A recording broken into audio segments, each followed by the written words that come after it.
Hey guys, welcome to Digital Digest, and in this video I'm going to show you how to create pipeline in Hubspot.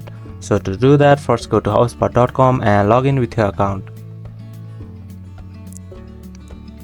So I'm just going to sign in with Google.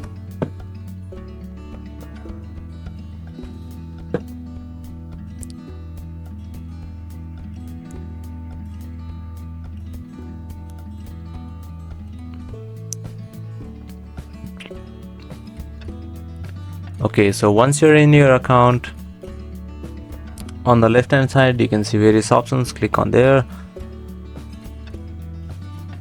After you click on settings, you'll see various options. Now you can just click on deals, and over here you can see pipelines, and now you can view your various pipelines.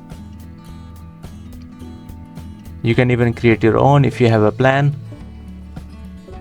So over here you can just click on create a pipeline. Since I don't have a plan, I don't have permission to do that. So if you have a plan, you can just create a pipeline from here. And thank you for watching this video, and I'll see you on the next one.